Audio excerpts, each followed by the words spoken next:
ప్రభుత్వం 2025-26 ఆర్థిక సంవత్సరానికి గాను బడ్జెట్ ను ఇవాళ అసెంబ్లీలో ప్రవేశపెట్టనుంది. శాసనసభలో deputy CM Mallu Bhatti Vikramarka budget ను ప్రవేశపెడతారు. శాసన మండలిలో మంత్రి దుద్దిల్ల శ్రీధర్ బాబు ప్రవేశపెట్టనున్నారు. దీనికి ముందు సీఎం రేవంత్ రెడ్డి అధ్యక్షతన రాష్ట్ర మంత్రి మండలి అసెంబ్లీ కమిటీ హాల్లో సమావేశమై బడ్జెట్ కు ఆమోదం తెలుపుతోంది.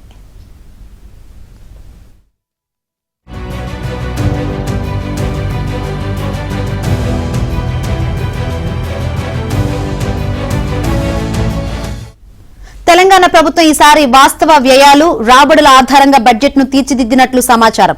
ఆశించిన మేర రాబడి రాకపోవడంతో ప్రభుత్వం కాస్త మెత్తబడినట్లు తెలుస్తోంది.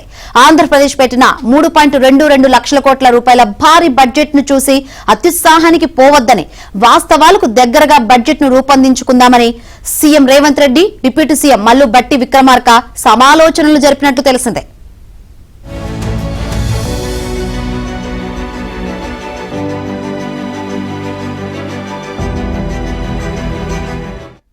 సీఎం చేసిన సూచనల మేరకు బడ్జెట్ కు తుది రూపు ఇచ్చారని, ఈసారి బడ్జెట్ 3.10 లక్షల కోట్ల నుంచి 3.15 లక్షల కోట్ల రూపాయల మధ్య ఉండొచ్చని సమాచారం. 2024-25 ఆర్థిక సంవత్సరానికి ప్రభుత్వం 2,91,159 కోట్లతో బడ్జెట్ ను ప్రవేశపెట్టింది. కానీ అందులో పెట్టుకున్న లక్ష్యాల మేరకు ఖర్చు చేయలేకపోతుంది. ఈసారి వ్యయం 2.20 లక్షల కోట్ల వరకు ఉండొచ్చని సీఎం రేవంత్ రెడ్డి ప్రకటించారు.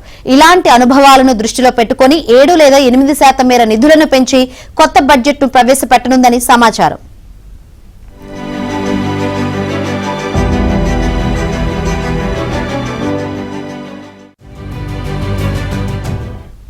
రాష్ట్ర సాగునీటి పారుదల శాఖ ఈసారి 26,000 కోట్ల రూపాయలు కేటాయించాలని కోరింది.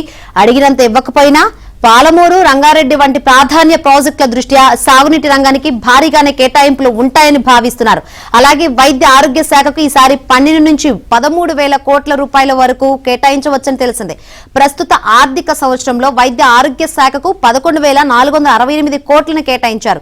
ఈసారి తమకు 9,000 కోట్లు కేటాయించాలని హోంశాఖ కోరింది. హైదరాబాద్, సైబరాబాద్, రాచకొండ కమిషనరేట్లకు 2,500 కోట్లను ప్రతిపాదించినట్లు సమాచారం.